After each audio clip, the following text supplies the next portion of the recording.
How's it going, people? Welcome back to the channel and welcome to 5 cheap and fun first cars that you can buy and insure as a 17-year-old. And before we begin, just wanted to mention at the end of the video I'm going to talk through the fact that I just literally won an award, highly commended by First Car. Pretty mad. So make sure you stay to the end to hear that, but I wanted to say that I know exactly how hard it is to insure your first car, particularly if you're looking for something like nice or fun or fast. It can be a real challenge, so I made a video showing how to get cheap insurance quotes about a year or maybe nearly 2 years ago at this point. For the sake of this video, I've put all of my quotes as a 17-year-old living in a place with average insurance using the details from that video in order to get as cheap quotes as possible, and then ordered the cars from highest to lowest insurance prices. Apparently the average insurance quotes for 17-year-olds on their first cars is around about £1,900 with a black box. In this video, all of the cars are cheaper than that with a black box, and I also tell you what they would be without black boxes as well. Remember that when buying any second-hand car, maintenance, repairs and road tax are also important to remember, and don't forget that I'm in the UK, so prices in other countries may differ. If you enjoyed the video, do hit the like button, subscribe as well if you're new, but without further ado, let's get into the video.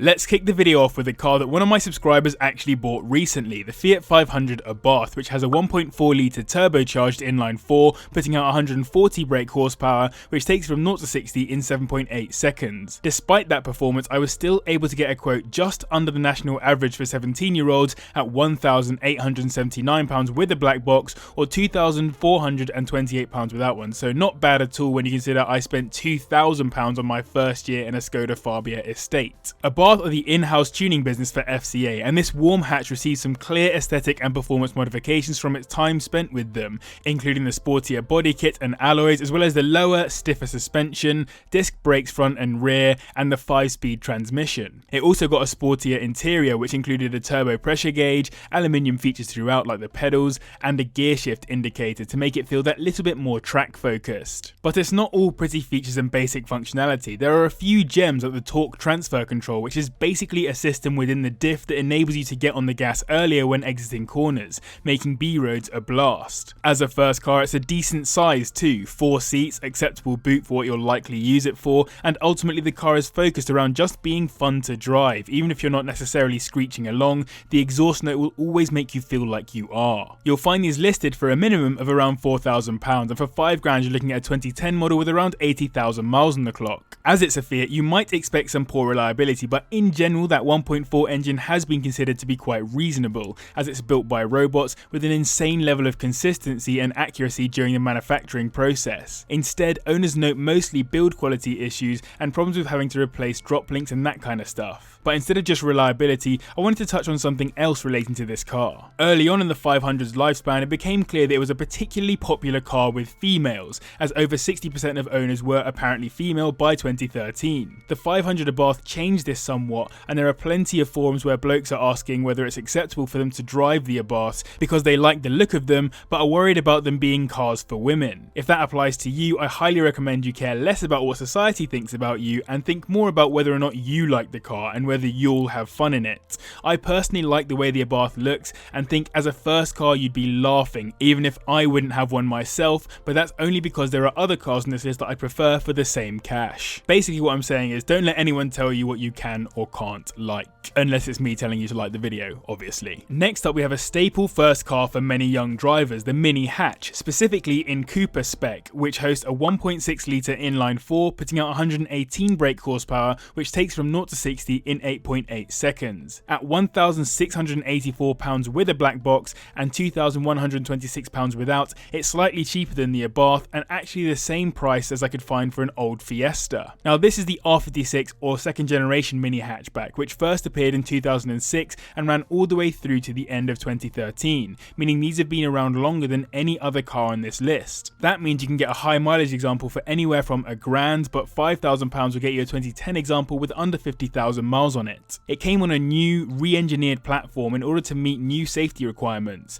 It was bigger overall with slightly more interior space too for yourself and passengers, and Cooper trim was actually originally the base trim before the one came in later on. The reason why it's on this list is because it is genuinely quite a fun car to drive. Sure, it's no Cooper S or beyond, but it still maintains that nimble feel that Minis give you. I'm not sure I agree with owners that it's like driving a go-kart for the roads, as I've driven more go-karty style cars, but it's definitely a fun car to throw around and great for learning in. Considering it's from the BMW group, it has done a good job on the interior in terms of the aesthetics too, and there are a few spec options in terms of colours and materials, and though it's very plasticky and cheap inside, it's more than good enough as a first car. It's reasonably practical too, as despite being mini in the name, the boot is decent when compared with the 500 for example. However, there are some key reliability concerns with these cars, primary of which I would say is the loose timing chain issue, which is often referred to as the death rattle. There are also noted transmission, water pump and clutch issues, as well as the power steering problem, so a plethora of things to be worried about. I would recommend going for one of these beyond 2010 when the engine's changed. Same goes for the Cooper S. If you can get any of those two cars post 2010, you'll be better off than going for one pre 2010. On to the top 3 now, and in third is a car that every kid with rich parents had when I was at school. It's the Audi A1 with its 1.2 litre turbocharged inline 4, putting out 84 brake horsepower, the least on this list, which takes from 0 to 60 in 11.3 seconds. Not a particularly quick car then, but still gets onto this list as a fun premium car to own as a new driver. And when I say premium, it's certainly still more expensive than the other cars on this list, as it's only just dipped below the £5,000 mark, which will get you a 2011 model with around 90,000 miles on the clock. Audi literally aimed the car at younger people from wealthy families, particularly within cities or urban areas, as it sits on the same platform as the Mark IV Seat Ibiza and the Mark V Polo, with the Ibiza being the lower end and the Polo being in the middle. Just as a fun fact, if you're a fan of Justin Timberlake, he became an Audi ambassador in 2010 to promote the A1,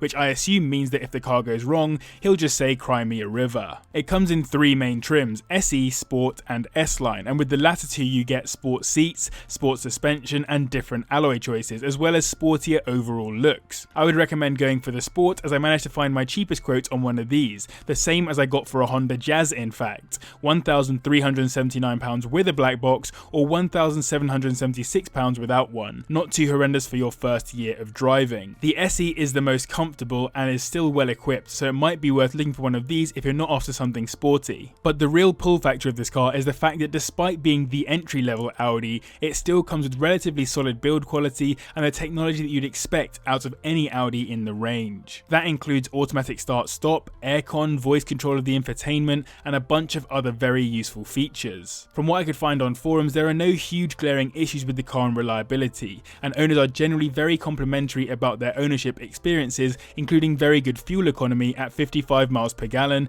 and road tax at £30 per year. The things people complain about is poor space for passengers in the rear and some hefty road noise. All in all, I think it's a really decent car for your first and well deserves its place in this list, even if it is a little bit slow. I hope you're enjoying the video. If you are, make sure you hit the like button. I would really appreciate it, and let me know in the comments down below if there's any cars that you think I've missed off of this list. I mean, I've done a million first car videos at this point, so I've probably included them at some point. And if you're new here, make sure you subscribe. I'm trying to hit 100k this year. I'd really appreciate it. Just missing out on the top spot is the 4th generation Seat Ibiza FR, which sits on the same platform as the Audi and has a 1.2 litre turbocharged inline 4, putting out 108 brake horsepower, which takes from 0 to 60 in 8.8 seconds. Not bad pace for a first car, and not a bad insurance premium either, at £1,267 with a black box and £1,708 without one. You can get this gen of Ibiza as a Sport Coupe 3 or 5 door or as the ST Estate, which means there's some flexibility around suiting your needs. I had an Estate as my first car and it gave me room to fit BMXs into it and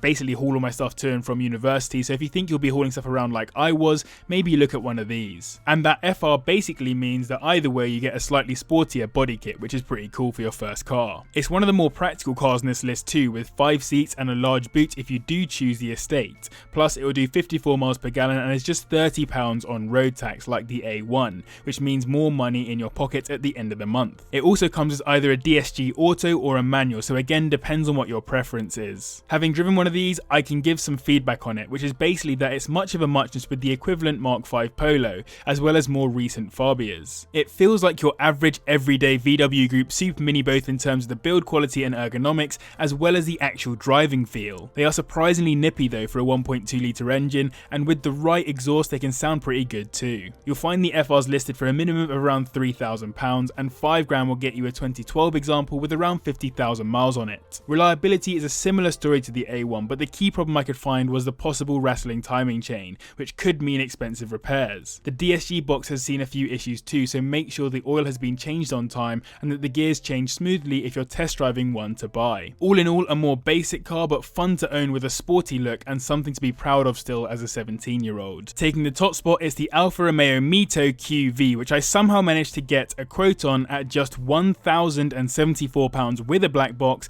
and £1,443 without. Not bad at all for a car that puts 170 brake horsepower out from its 1.4 litre turbocharged inline 4, taking it from 0 to 60 in 7.1 seconds, which makes it the quickest and most powerful car on this list. Yet despite that, by some miracle, it's also the cheapest to insure. I was absolutely gassed. I honestly wish I knew this when I was looking for a first car, as I'd literally have one of these now as a 25-year-old in London, 7 years into driving. It shares its platform with the Grande Punto, and the Abarth would actually be another great first car, although I couldn't get a cheap quote on it for this video, unfortunately. Originally the car was going to be called the Junior before being changed to a middle between Milano and Torino, which is also a play on the Italian word for myth or legend. One cool feature, particularly for a first car, is the Alfa DNA system, which allows you to choose different driving settings, something you'd expect out of a much more expensive car. The QV came with uprated suspension, steering and a 6-speed manual box, as well as much larger front disc brakes. All this, and it had the most output per litre in its class when it was launched. It's not just performance though, as the fuel consumption is around 47 to 55 miles per gallon,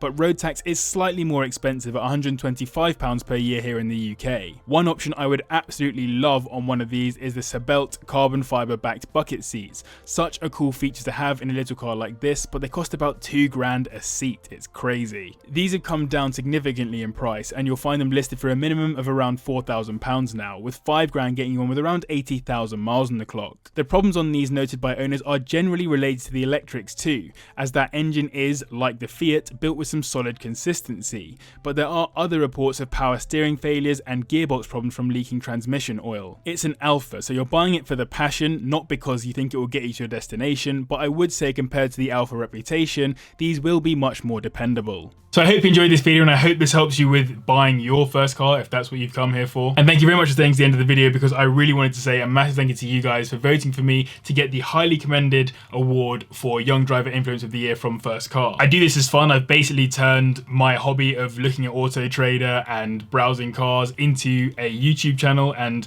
somehow I have gained some formal recognition for that. So I mean, I'm super happy with that. I think it's really cool. And yeah, massive thank you to the First Car Awards and to you guys as well for voting for me. And obviously a massive well done to Jack Welsh and the Driving School TV for their awards. But anyway, as always, a massive thank you to the patrons and to you guys as well for watching. I'll see you in the next one. Listen.